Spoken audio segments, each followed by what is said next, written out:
सदाबहार सच्ची कहानियों पर आप सभी का स्वागत है। मेरे घर के लोग बड़े ही पुराने ख्यालों के थे। जहाँ मेरी माँ ने तो हद ही कर दी थी। वह दुआ ताबीज़ पर बहुत भरोसा करती थी और पीर मुरीदी पर भी बहुत विश्वास करती थी।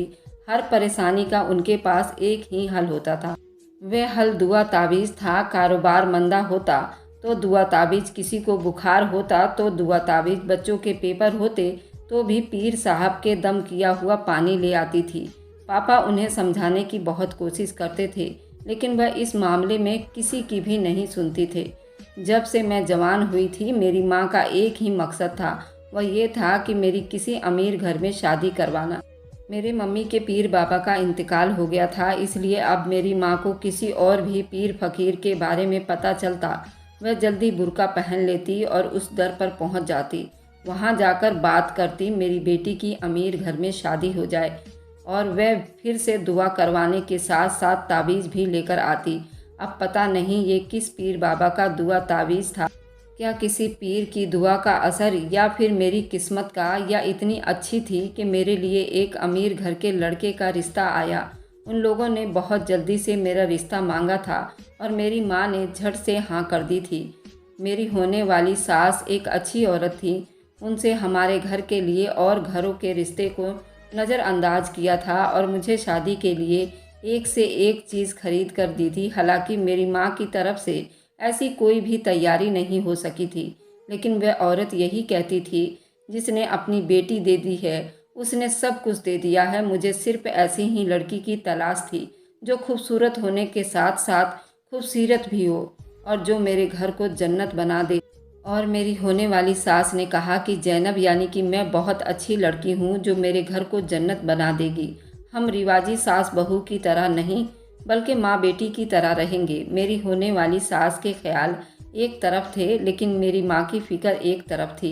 वह कहती थी कि रिश्ते लेने से पहले सभी लोग ऐसी ही बातें करते हैं, और जब रिश्ता मिल जाता है घर ले जाकर उसी बहू को ताने देते हैं और घर की नौकरानी से ज़्यादा इज्जत नहीं देते। इसी फिक्र में मेरी माँ ने मेरे रत जग्गे वाले दिन पीर बाबा के पास चली गई और बाबा से कहा, पीर बाबा, कोई ऐसी ताबीज़ दे दो, मेरा होने वाला दामाद मेरी बेटी के काबू में आ जाए। वह अपनी बीवी के अलावा किसी की बात ना सुने, वह बस बीवी के गुण गाए और उसका सखी बन जाए और उसकी आंखों से देखे और उसकी कानों से सुने। और बाबा जी, ताबीज़ भी ऐसा होना चाहिए जो असर करे। मैं आपके मुंह मांगी रकम दूंगी, बस जल्दी से मेरा काम कर दो। मेरी माँ का कहने पर पीर बाबा ने हाँ में सिर हिलाया और कहा, फिक्र ना करो, मैं ऐसी ताबीज़ बना दूंगा, तुम्हारी बेटी अपने पति के दिल पर पूरी तरह से राज करेगी। ये कहकर बाबा जी कुछ पढ़ने में बिजी हो गए थे। पीर बाबा ने 2 घंटे की मेहनत के बाद एक ताबीज़ तैयार किया और चंद लाइन लिखकर मेरी माँ के हाथ में दे दी। और वह कागज़ था जिसमें कुछ लिखा हुआ था। अपनी बेटी से कहा, ये ताबीज़ अपने पति के लिए तकिए के अंदर छुपा दे, और ये चंद लाइन जो मैंने लिख कर दी है उसको अपने पति के सो जाने के बाद पढ़े, तो देखना कैसे उसका पति उसका गुलाम हो जाएगा। मेरी माँ ने पीर बाबा को 10,000 रुपये दिए और खुशी खुशी घर वापस आ गई। माँ ने अपनी बेटी के विदाई के टाइम ताबीज़ और कागज़ चुपके से अपने बेटी के हाथ में थमा दिया। जो पीर बाबा ने कहा था बिल्कुल वैसा ही करने के लिए कहा। मैं बड़ी धूमधाम से विदा होकर अपने छोटे से महलनुमा घर में आ गई थी। मेरी विदाई के सारे इंतजाम भी मेरे ससुराल वालों ने किए थे। मेरी सास और ननद ने मेरा बहुत बढ़िया स्वागत किया था। उसके बाद मुझे मेरे कमरे में पहुंचा दिया गया था। मेरा कमरा इतना खूबसूरत गुलाब के फूलों से सजाया गया था और इतना महंगा बेड था, फूलों से भरा हुआ था, मेरी सोच से भी ज़्यादा खूबसूरत लग रहा था। मुझे यूँ महसूस हो रहा था जैसे उस कमरे में सबसे सस्ती बस मैं ही हूँ। मुझे डर लग रहा था मेरा पति मुझे नापसंद ना कर दे, क्योंकि कमरे में हर तरफ सारी चीज़ें खूबसूरत थी। उनके सामने मुझे अपनी खूबसूरती फीकी पड़ती हुई महसूस हो रही थी, लेकिन कहीं ना कहीं मेरे दिल में डर भी था और सुकून भी था कि मेरे पर्स में जो ताबीज़ था और जो कागज़ पर लिखा चंद लाइन थी, मेरी ज़िंदगी में सब कुछ ठीक करके रख देगी। मैं अपने पति के कमरे में आने से पहले अपने पर्स से उस ताबीज़ को निकाला और अपने पति के तकिए में डाल दिया। मैंने एक बार फिर से तकिए पर हाथ मारकर उस बात का यकीन कर लिया था, तकिए में कोई भी चीज़ महसूस नहीं हो रही थी। अब मैं बड़ी तसल्ली में थी और बहुत खुश थी। सब कुछ मेरी मर्जी और मेरे हिसाब के मुताबिक होने वाला था, लेकिन ऐसा नहीं हुआ था। जैसे ही मेरे पति कमरे में आए, उसने मुझे देखते ही मेरी तारीफ़ों के पुल बांधने शुरू कर दिए। यूँ लग रहा था जैसे इस दुनिया की खूबसूरत लड़की मैं ही हूँ, जो पहले थोड़ी सी डरी हुई थी, अब खुशी से फूलें नहीं समा रही थी। मैं बहुत खुशकिस्मत हूँ जो मुझे आप जैसी जीवन साथी के रूप में तुम मिली। हमीद ने मोहब्बत से मेरी तरफ देखते हुए कहा। मैं मुस्कुराने लगी और जब हमीद ने मुंह दिखाई में मुझे हीरे की अंगूठी दी तो यूं लगा जैसे मैं ज़मीन पर नहीं बल्कि आसमान पर उड़ रही हूँ। ये सब मेरी माँ की दुआओं और तावीज़ों का नतीजा था, जो आज मुझे हर चीज़ मिल रही थी। अभी मैं पूरी तरह से खुशी से फूले नहीं समाई थी कि मेरे कमरे के दरवाजे पर किसी की आने की आहट हुई। मेरी सास के साथ मेरी ननद भी मेरे कमरे में आ गई थी। असल में वह कह रही थी, मैं तुमसे एक ज़रूरी बात करना चाहती हूँ, उम्मीद है कि तुम मेरी बात को समझने की पूरी कोशिश करोगी। मेरे सास के कहने पर मेरे पति ने नासमझी से उनकी तरफ देखा। इस वक्त नई नवेली जोड़े के कमरे में कौन आता है? असल में हमारे एक पीर बाबा हैं, उन्होंने हमसे कहा है कि बेटे की शादी करने के बाद दूल्हा और दुल्हन को अकेला नहीं छोड़ना चाहिए, क्योंकि शैतानी ताकतें तुम दोनों का पीछा करेंगी। इसलिए मैं तुम दोनों के कमरे में आ गई हूँ ताकि तुम्हारा ख्याल रख सकूं। मैं उम्मीद करूंगी तुम्हें मेरी बात बुरी नहीं लगी होगी। मेरी सास ने मेरे करीब बैठते हुए प्यार से कहा। मुझे समझ नहीं आ रही थी सास को क्या कहूँ। मैंने परेशानी से पति के तरफ देखा, शायद वह कुछ कहेंगे, लेकिन वह तकिया उठाकर मुंह बनाकर कुछ कहे सोफे पर जाकर लेट गया। मुझे बहुत गुस्सा आ रहा था, लेकिन मैं पहले ही दिन कोई बदतमीजी नहीं करना चाहती थी। लेकिन सबसे ज़्यादा गम मुझे इस बात का था, कागज़ पर लिखी हुई चंद लाइनें मैं पढ़ नहीं सकी थी।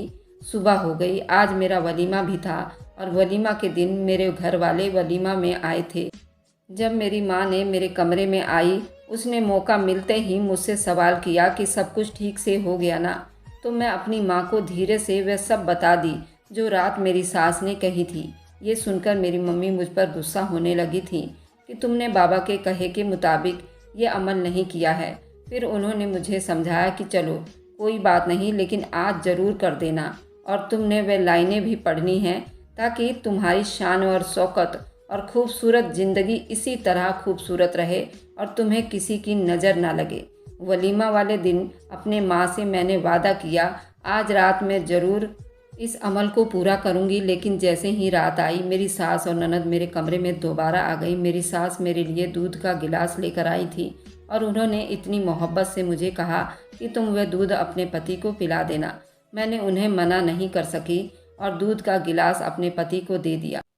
पीने के कुछ देर के बाद ही मेरे पति को गहरी नींद आने लगी और मैं इंतज़ार में थी कि मेरे पति मुझसे कुछ मीठी बातें करेंगे और कुछ कहेंगे, पर ऐसा कुछ भी नहीं हुआ। मेरे पति आते ही दूध पीकर सो गए और मैं उनके प्यार भरी बातों के लिए पूरी रात तरसती रही। अब मुझे अपनी माँ और अपनी सास पर बहुत गुस्सा आ रहा था और मेरी माँ हर रोज़ किसी न किसी बहाने से मेरे घर फ़ोन करती और मुझसे पूछती और फिर हर बार मैं उन्हें मना कर देती। मैं जवाब देती तो मेरी माँ मुझसे नाराज़ हो जाती और फिर इस मामले का हल मेरी माँ ने निकाला कि उन्होंने मेरी सास से कहा, वह अपने इकलौती बेटी की याद में बहुत उदास हो रही हैं। अगर आपकी इजाज़त है तो वह कुछ दिनों के लिए अपनी बेटी के पास रहने के लिए आ जाएं। मेरी सास एक अच्छी औरत थी। उन्होंने मेरी माँ को मना करने के बजाय या फिर मुंह बनाने के बजाय घर आकर रहने की इजाज़त दे दी थी। अब मेरे कमरे में मेरी माँ सोई थी और मुझे बहुत ज़ोरों से गुस्सा आ रहा था कि ये दोनों मिलकर मेरे प्यार का गला घोट रहे हैं। अब मेरी सास व दूध का गिलास जो पहले मेरे कमरे में आता था, अब मेरी माँ के लिए भी कमरे में आने लगा। पहले कुछ दिन तो मेरी माँ को भी महसूस नहीं हुआ, लेकिन अब हर रोज़ उन्हें टाइम से पहले नींद आने लगी तो उन्हें महसूस होने लगा जैसे दूध के गिलास में कोई चीज़ मिलाई जाती है। उन्होंने उस बात का जिक्र मुझसे किया तो न जाने क्यों मुझे बहुत तेज़ गुस्सा आ गया। मैंने उनसे कहा कि मेरी सास एक बहुत अच्छी औरत हैं, वह भला क्यों मुझसे और उन्हें कोई चीज़ दूध में मिलाकर पिलाएंगी। मेरी माँ ये बात सुनकर बिल्कुल चुप हो गई थी, क्योंकि उन्हें भी मेरी बात ठीक लगी थी। अगर मेरी सास को मेरी माँ का मेरे घर आकर रहना बुरा लगता तो वह उन्हें रहने से साफ मना कर देती, लेकिन उन्होंने ऐसा नहीं किया था। तो फिर क्यों दूध के गिलास में कुछ मिलाकर पिलाती। लेकिन फिर कुछ दिन के बाद न जाने क्यों मुझे भी मेरी मम्मी की बात सच लगने लगी। यूं तो सब कुछ ठीक था और मेरे पति हमीद मेरा बहुत ख्याल रखते थे, मेरी हर ख्वाहिश को पूरा करते थे। सास और ननद मेरे आगे पीछे फिरती थीं, लेकिन फिर भी कुछ ऐसा था जो बहुत अजीब था, क्योंकि हमीद के इतने दिन बाद सोफे पर ही सोते थे और मैं उनके प्यार के लिए तरसती रह जाती थी। मैं उन दिनों अपनी माँ और अपनी सास से बहुत परेशान हो गई थी। जब भी मेरा इस बारे में मेरी माँ बात करने की कोशिश करती थी, मैं उन्हें डांट देती थी। अब मैं अपनी माँ से कह दिया कि मेरा घर बसने दीजिए और मुझे अपने पति के साथ रहने दीजिए। माँ, अपना दुआ ताबीज़ बंद कीजिए। अब मेरी माँ तो मुझसे बहुत नाराज़ हो गई थी। अब मैं अपने पति के साथ अकेले टाइम बिताना चाहती थी। दिन तो यूं ही बीत गया था। जब रात हुई फिर मेरे पति कमरे में आए। आज मैंने अपने पति पर अपना प्यार निछावर करना चाहती थी। वह वाकई में बहुत अच्छे इंसान थे। उन्होंने मुझे बहुत प्यार दिया था। उन्होंने जो मुझसे बात बताई थी उसे सुनकर तो मैं दंग रह गई। उन्होंने बताया कि मेरी माँ शादी के रात इसलिए कमरे में सोई थी ताकि मुझ पर कोई दुआ ताबीज़ ना करो। जिस पीर बाबा के पास तुम्हारी माँ गई थी उसी पीर बाबा के पास मेरी माँ भी गई थी और उसने मेरी माँ से 20,000 रुपये लिए और ताबीज़ दिया, जो कि मेरी माँ को दूध में डालकर पिलाना था, और वह भी तुम्हारे हाथों से, ताकि उनका बेटा उनके काबू में ही रहे और अपनी बीवी का कहा ना माने। और उन्होंने कहा कि तुम भी उन्हीं के कमरे में सोना ताकि वे दोनों मियाँ बीवी आपस में मिल ना सके। इस तरह पूरी ज़िंदगी अपने बीवी पर हुक्म चला सकता है। मैं भी उस रात बहुत परेशान हो गया था और इस राज को जानना चाहता था। आखिर मेरी माँ और मेरी सास, इन दोनों के बीच क्या चल रहा था। हम दोनों के बीच दूरियां बना रहे थे। उधर तुम्हारी माँ चाहती थी कि तुम मुझ पर राज करो, इधर मेरी माँ चाहती थी कि मैं तुम पर राज करूं। इन दोनों के चक्कर में हम दोनों आपस में जुदा होते जा रहे हैं।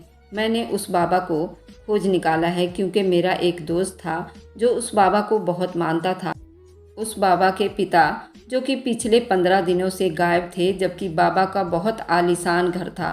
लेकिन बाबा के पिता उसके घर ठहरने के बजाय किसी दरगाह पर ठहरे हुए थे और वे दरगाह की जियारत करने आए थे, लेकिन किराए पर रह रहे थे। इधर उसकी माँ भी नाबीना थी, यानी आंखों से देख नहीं सकती थी, तो कहाँ पति को ढूंढ पाती। और वह 70 साल का बूढ़ा आदमी गुम हो गया है और भूख प्यास के मारे उसकी मृत्यु हो गई थी। तभी बाबा को पता चला कि उसका पिता मर चुका है। उस सिलसिले में मेरे दोस्त ने मुझे फ़ोन किया था कि उसकी बॉडी को अस्पताल से लेनी है और आप हमारी मदद कर दें।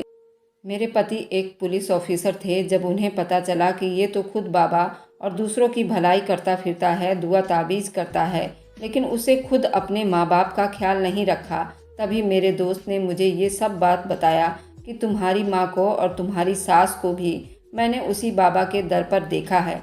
तभी मैं सारी बात समझ गया था। इधर मैं तुम्हें भी देख रहा था कि तुम एक बहुत अच्छी औरत हो। तुम इन चीज़ों पर विश्वास नहीं करती, मैं भी इन चीज़ों पर विश्वास नहीं करता। मैं एक मुसलमान ज़रूर हूँ, लेकिन इन सब चीज़ों पर विश्वास नहीं करता। जो भी अच्छा बुरा होता है वह हमारे हक़ में हमारे रब करते हैं। हमारे नियत हमेशा अच्छे होने चाहिए।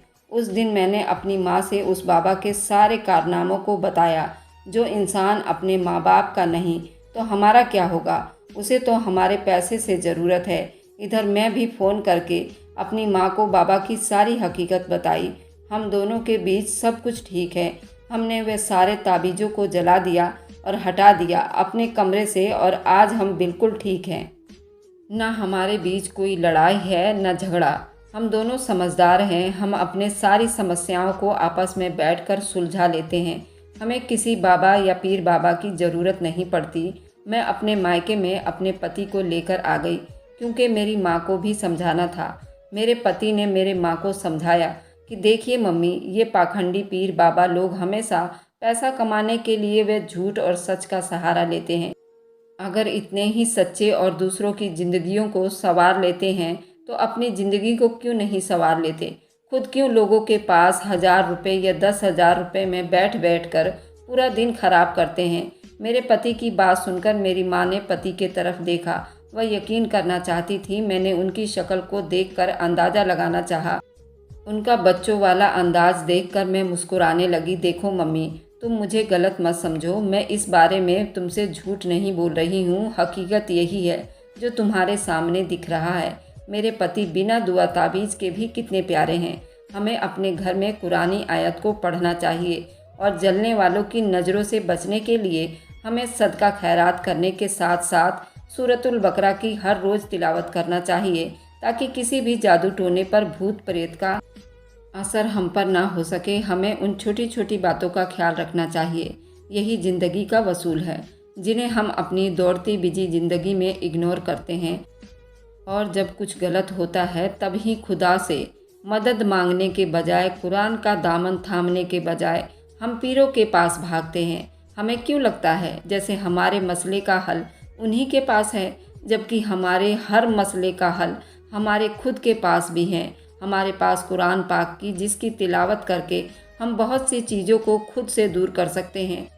अब मेरी माँ तो अपने मुंह से ही कह रही थी, पहले ये जो बाबा की करामत समझती थी, तुम्हारा रिश्ता मैंने इतनी अच्छी जगह किया। ऐसा नहीं है, तुम्हारी किस्मत में ही लिखा था, और जो किस्मत में लिखा हो वह इंसान को मिलकर ही रहता है। मुझे ये बात समझने में बहुत डर लगे, लेकिन मैंने इस बात को समझ लिया है। और मेरे पति कहने लगे, ये सब बातें मैं तुमसे इसलिए कह रहा हूँ कि तुम फिर से कभी ज़िंदगी में भटक कर गलत रास्ता मत अपनाना। बोला कि जो हक का सच्चा रास्ता है उस पर कायम रहना और कुरान पाक और नमाज की पाबंद रहना ज़िंदगी का मामूल बना लो, तो देखना तुम्हारे पास कितनी खुशियाँ खुद ब खुद चलकर आ जाएंगी। मेरे पति की बातें सुनकर मेरी माँ ने हम दोनों को गले से लगा लिया, क्योंकि मैं जानती थी कि मेरा पति दुनिया से झूठ बोल सकता है, लेकिन मुझसे नहीं। मुझे यकीन था कि मेरी माँ भी बहुत जल्दी ठीक हो जाएगी। एक बार फिर खुशियाँ मेरे इंतज़ार में होगी।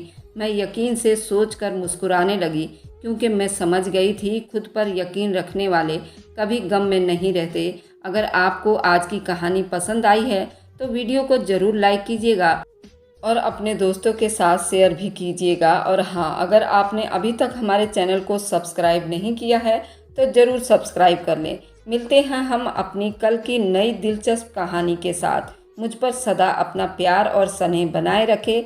सभी को मेरा प्यार भरा नमस्कार दोस्तों।